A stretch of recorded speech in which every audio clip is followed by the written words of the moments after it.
Thanks so much, Audra, and good morning, everyone. It's a real honor and a pleasure to be here. I want to say two things. One is that I'm really not an expert on Down syndrome at all.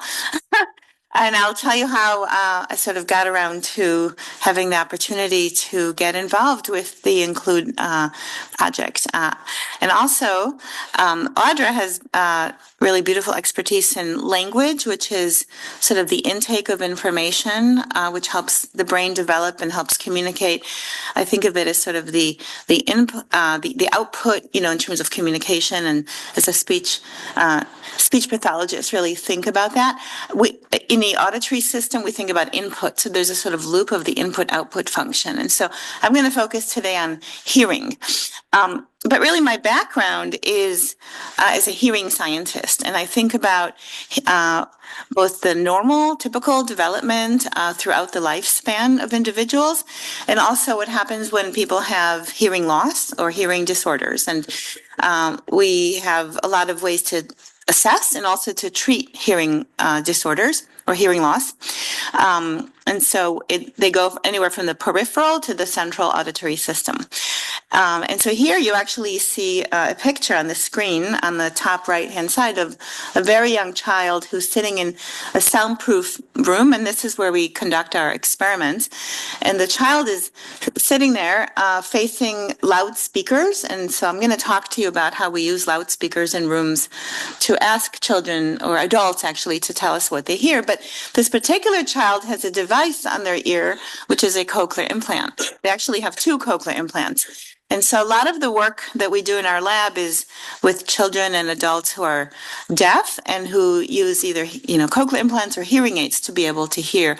And so I think a lot about auditory plasticity and the importance of early input to help maturation throughout the lifespan. And down here on the bottom, I'm acknowledging the grants from the NIDCD, the National Institute of Deafness and Communication Disorders, that funded the research. The really fun part of how I got involved in being able to get to do some research in individuals with Down syndrome is that we had this grant for many years, over 20 years. And the focus was on individuals who are deaf and use cochlear implants. And I was talking to my program officer at the National Institutes of Health, and she was saying, you can extend beyond what you are doing and use the techniques that you have in your lab to bring in participants that are in a different cohort. And in fact, we have this include mechanism at the NIH. And so, is that something you're interested in? I said, well, my lab is at the Weissman Center, which is, a nationally known center on, in which we study individuals with intellectual and developmental disabilities. And so this could be a real opportunity to sort of lean into that space, which I've been waiting to do for over 20 years. And so we wrote initially a supplement to this grant. And then based on the pilot data from that grant, we then wrote a 5-year project, which is now funded in collaboration with Stephen Hartley and Andy Alexander, the other principal investigators, but Audra is also one of our co-investigators because we're going to start looking at language samples in adults who have Down syndrome. So that was a little bit of my main introduction. And let me move. Did I just do something? Maybe I'll do that. Okay. So I also wanted to acknowledge that the work I'll talk about today, the other folks who contributed, Anshu Kumar, who's not here today, she's actually on a plane back to India today. My lab manager, Shelley Stephanie, who's been doing a lot of the recruitment of individuals, and Kayla, who's also been involved in a lot of the language studies. So that's what I'll focus on today. Okay, so the field of studying IDDs and Down syndrome has seen enormous transformation in the quality of life and the health and the medical advancement of individuals with Down syndrome. And one of the workshops that I went to in DC a few years ago, it was fantastic to listen to all the medical professionals talk about the advancements that have been made in understanding underlying and co-occurring medical conditions. But we had a very, come on and sit down. We have lots of seats here. Come on in. But what we understood was that sensory processes such as hearing and vision were not really well understood or even studied. And so that is where I started to lean into that space. We looked at some of the literature, and if you look at the World Health Organization or the CDC or, some of the larger sort of just screenings, what we know is that somewhere between 70 and 90% of individuals with Down syndrome have some kind of hearing loss. And what we don't know is whether it's conductive, which means is there fluid in the ears? Are the ear canals just shorter, and is it less easy to get sound in, or is it also what we think of as sensory neural, which means that there's actually damage somewhere in the hearing mechanism? And how severe is it? And how does it interfere with or limit performance? And what can we do about intervening early on in life? So I think a lot about early intervention to promote better access to communication. So the first thing that we really have to raise awareness about is diagnosis, is ensuring that hearing is diagnosed not just early in life, but followed up on throughout the lifespan to see whether hearing is changing. Treatment, of course, intervening early in life. And we know from the field of audiology that when young infants or young children have hearing loss and parents are working hard to get them to have many types of interventions, including language and other medical interventions, hearing sometimes becomes less important. So people aren't as focused on putting that hearing aid on or ensuring that it stays on because there's so many other issues to worry about. But I would like to promote awareness of the fact that if you don't hear, it's really hard to communicate, and it becomes harder to socialize, and it becomes harder to interact socially and to be mainstreamed and to succeed academically and socially and interpersonally. So I'm always out there talking about, please have hearing assessed and treated, because I think it will make a huge difference to improving outcomes. And I have this conversation also with many older adults in my life. I'm like, have you had your hearing tested lately? And how, what's your relationship like with your audiologist? And just really kind of promoting awareness about hearing. So the message is that there's been tremendous progress in treating medical conditions in individuals with Down syndrome, but hearing status, the degree and the type are not well understood. Let me tell you about the beautiful hearing organ. I love the organ of hearing, and what I want to do is just show you this little, if I can get the mouse here. Let's see. There we go. I think I can show you. This is an ear spin.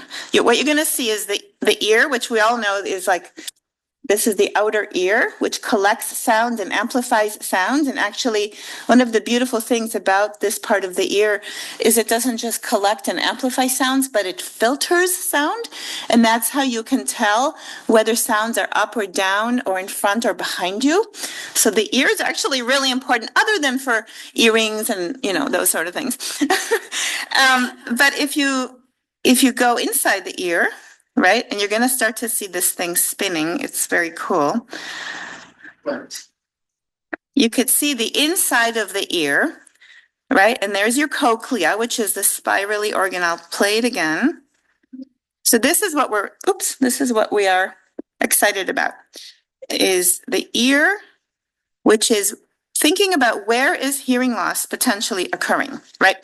So you can have the eardrum not moving very much because there's fluid inside the ear, and that's called conductive hearing loss. And that gives you the kind of hearing loss, like if you put a really good earplug in your ear, that's a kind of hearing loss you get if the eardrum is not moving very well. But then as we get into the sensory organ and the vestibular organ, and that spirally organ that I was just pointing to, it keeps doing that, sorry. There we go. So watch the spin again. And so this spirally organ that you saw in there, that's the cochlea. And that's where we have a series of hair cells. And those hair cells are going to respond to sound and then send them up to the brain. Okay? Now, what we have inside the cochlea is a range of about 30,000 hair cells that are responding anywhere from low to high frequencies. And so if you go to the audiologist, what they do is they present tones and they say, did you hear that tone? Beep. I think everybody's done that, right? Raise your finger. Did you hear the tone? And what the audiologist is trying to assess is whether you can hear the tone. And if you can, then you're going to, if you can hear very, very, very low level of tone and you do not have any hearing loss, then your hearing will be somewhere up here. But what we see in a lot of individuals with Down syndrome is a sort of sloping kind of a hearing loss. And it could be mild, it could be moderate. And I'll show you some data from our lab. And that is like having anywhere from an earplug in your ear to worse. So the question is, how do we think about the hearing loss and how can we understand everyday function? Okay, this is what audiologists call the speech banana. And the idea is that if you can get hearing to be sort of up above into the speech banana, then you could hear everyday sounds, even low-level sounds like birds chirping or rain falling. And you can also, importantly, discriminate between speech sounds like vowels and consonants, right? But if you have a lot of hearing loss, which is sort of moderate or moderate to severe, you can hear airplanes or loud music or maybe a tractor, but you'll miss a lot of the everyday sounds. And so our job is, if you have hearing loss, to bring you back up to where you can hear everyday speech. And that really helps with communication. So I also, as I mentioned earlier, think a lot about brain maturation and brain plasticity.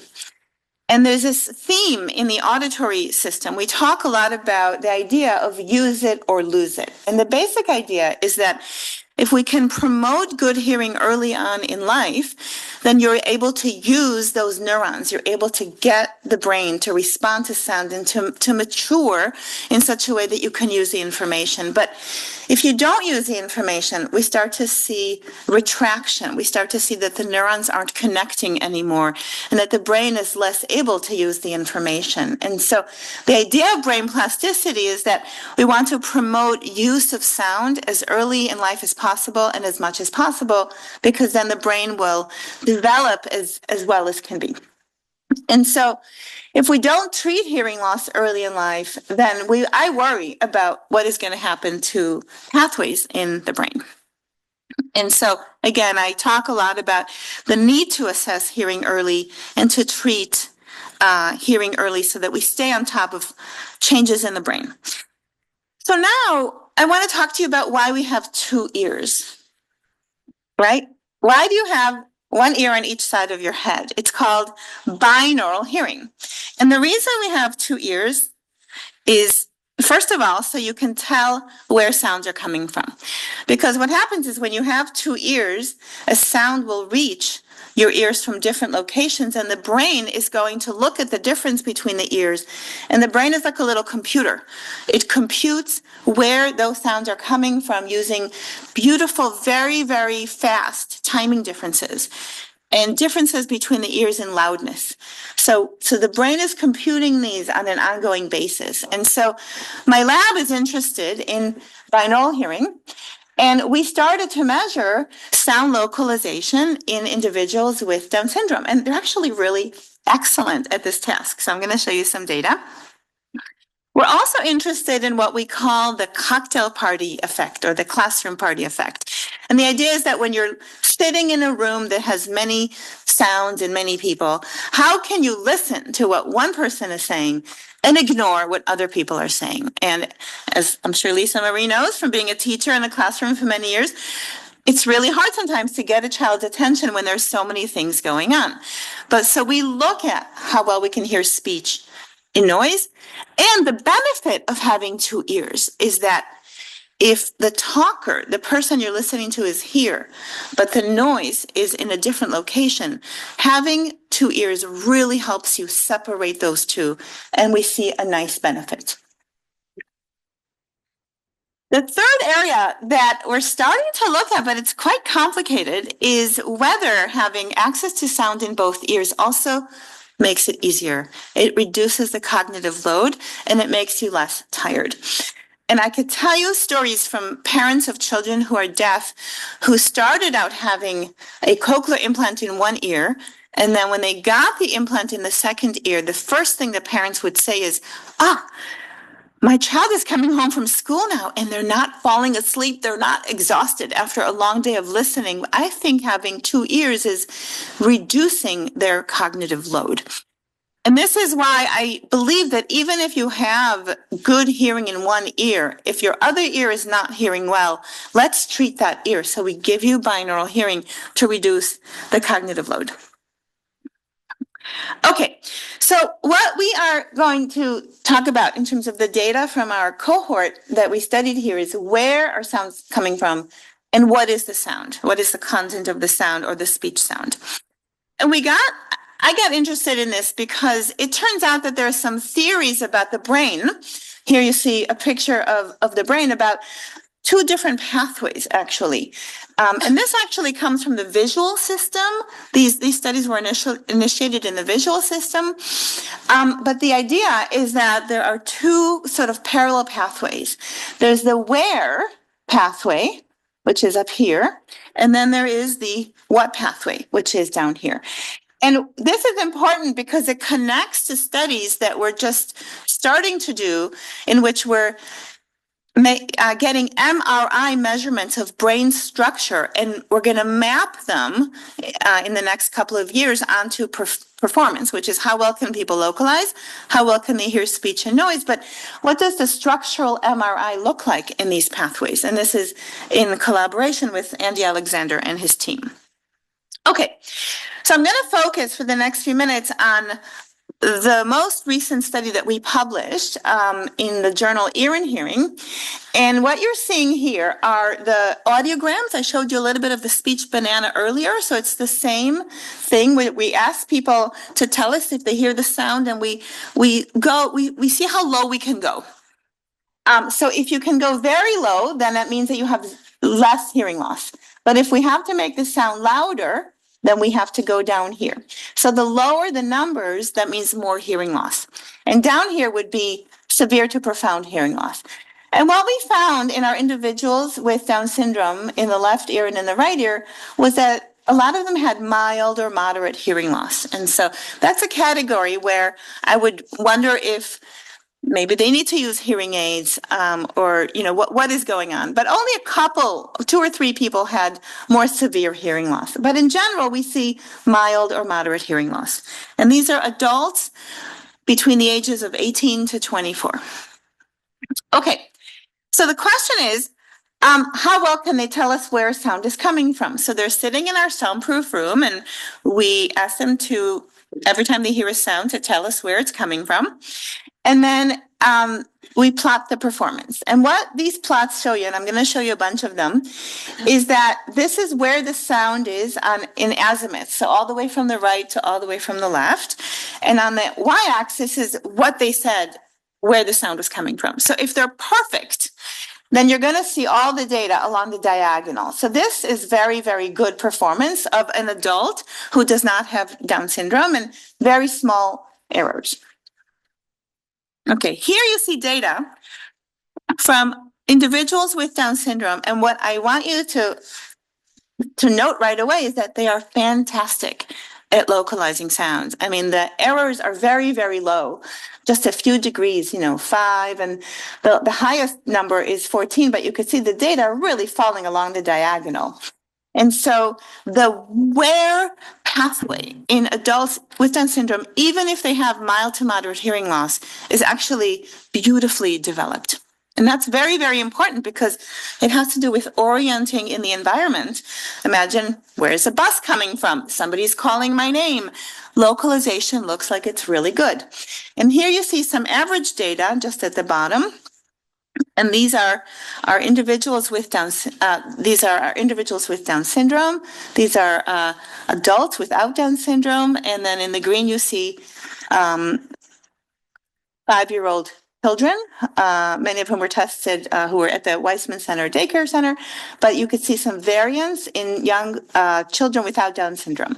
But in general, you could see excellent sound localization. So really fantastic orientation to sounds. So that's where our sound's coming from.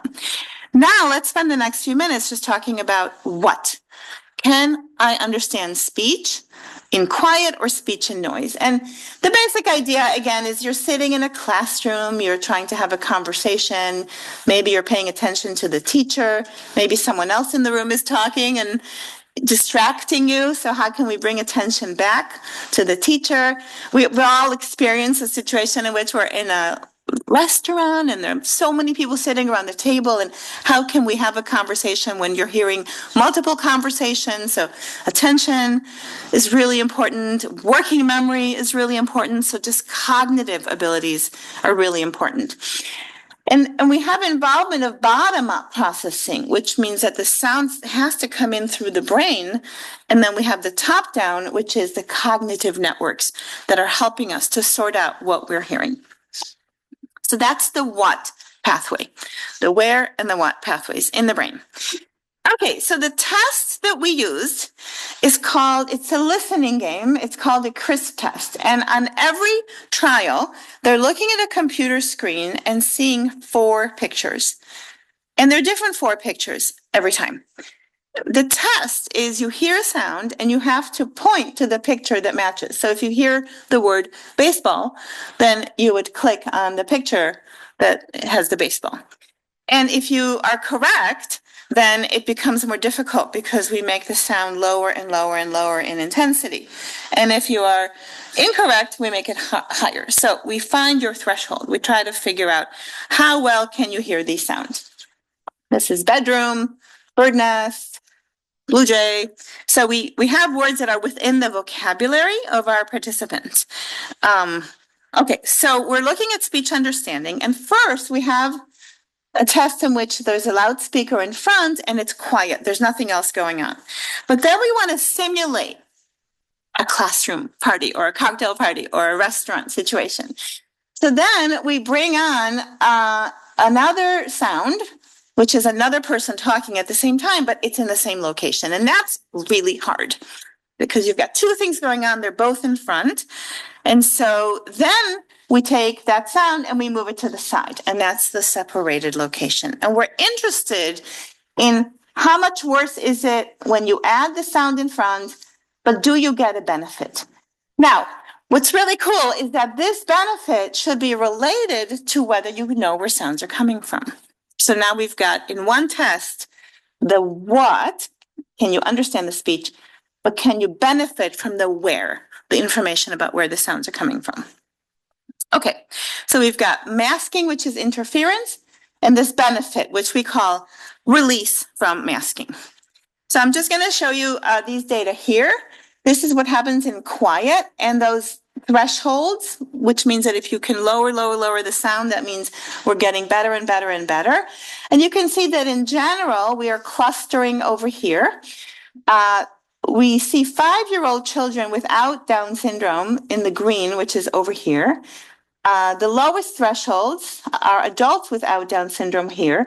And what we find is that young adults with Down syndrome have pretty good thresholds. They're at about 25, but they're higher than the rest of our population. And this could be due to having some hearing loss.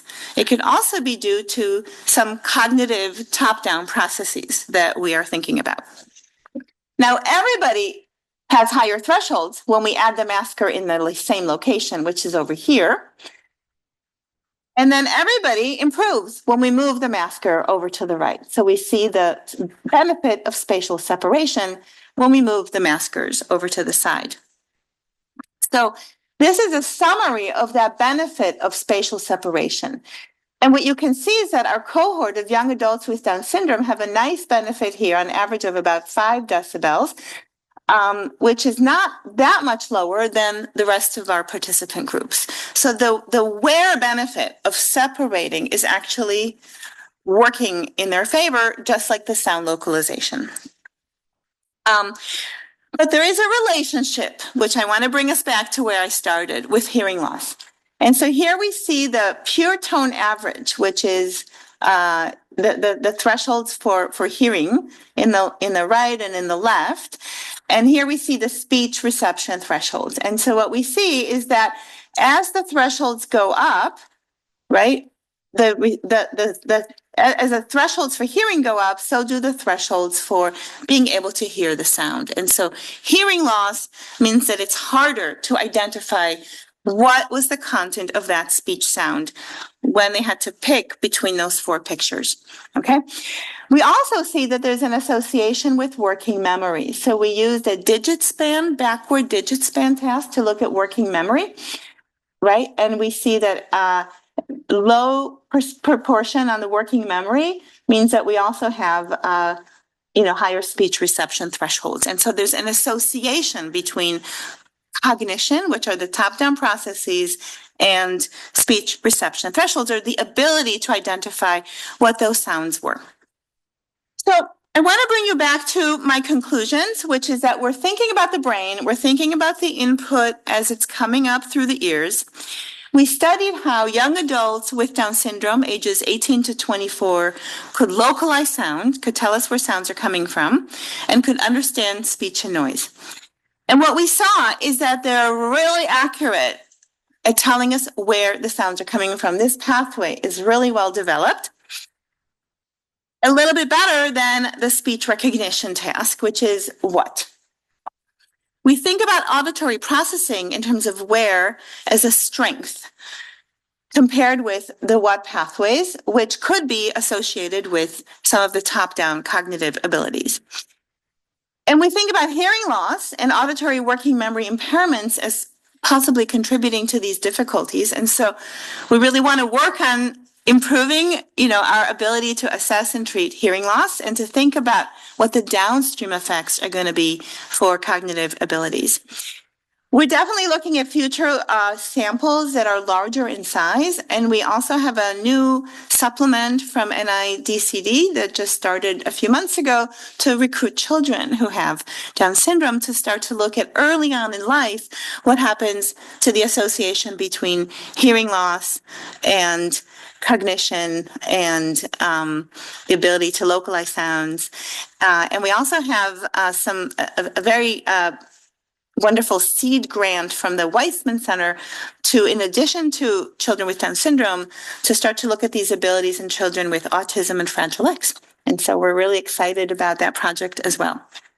And I don't have time to tell you about the brain part of the study, but we are doing some really cool studies with EEG, in which we're putting caps on the heads of our participants with 128 channel EEG and looking at responses to speech sounds to understand where that speech banana comes in terms of brain function. And then we're mapping that onto what we are going to have from the MRI data to see what is the source within the brain. Are we going low down into the brainstem, or are we really looking at sort of the central areas of the brain to account for where some of the delays are that we are seeing in brain activation patterns?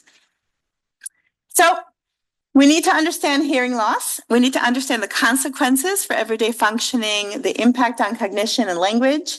And my goal is to think about brain maturation in the best possible way and the long-term relationships, also with later on other factors that we know could be impacting performance in older adults, such as dementia.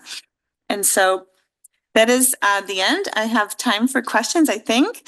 I really, really want to thank our participants and their families. None of this work could be possible without them. And members of my lab, of course, the Weissman Center and the federal funding for supporting our research. And thank you so much for your attention. I have to say, I appreciated one of your early comments about how, those neural pathways, if they're not. There's a microphone. I appreciated your comment about the the need for those early pathways to develop and strengthen.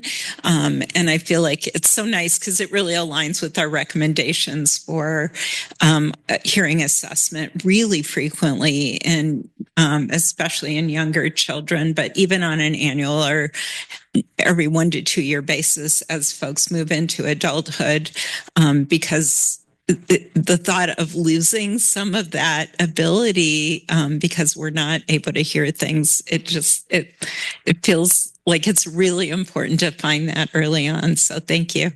Yeah. Oh, thank you very much for that. Is there a comment online or a question online? Yeah.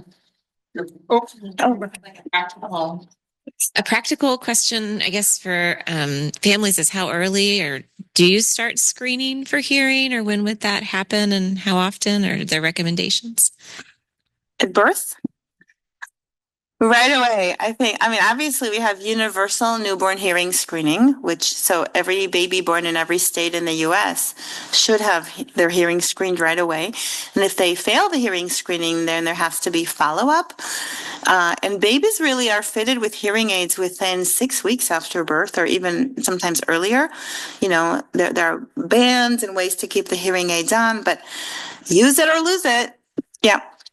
And then of course constant, retesting, because you may not be able to get that much data from young babies, and so continuing to bring them on. And there are some objective tests like the EEG, but they don't tell you about functional hearing. Like, did the baby hear the sound? Did they understand the speech? Could they tell the difference between different speech sounds? And so making it more complex on the input side as they get older is really critical. Yeah, question. As a parent of a child with Down syndrome, we always had this list that we went through. You'd take it to the doctor, you'd have something every month, they're supposed, and, she's 27, and all of a sudden I realized that I went off that spectrum when she got 20.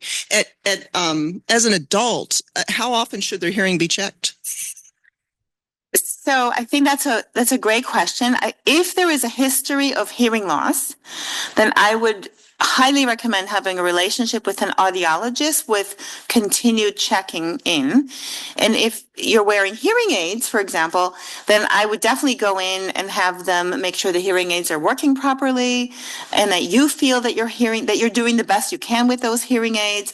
If you're not using hearing aids and you feel like you're hearing fine, I would still go in probably on an annual basis just to continue to follow up. And I think the relationship with the audiologist is very important, because they'll know you, they'll know your history, and they'll see if you're getting worse or if you're staying stable. Thank you for that question. I really appreciate it. We have one question from the chat. Someone is asking, if a child with Down syndrome does not have hearing loss, are they more at risk to develop hearing loss as they age? I don't know of any evidence for that.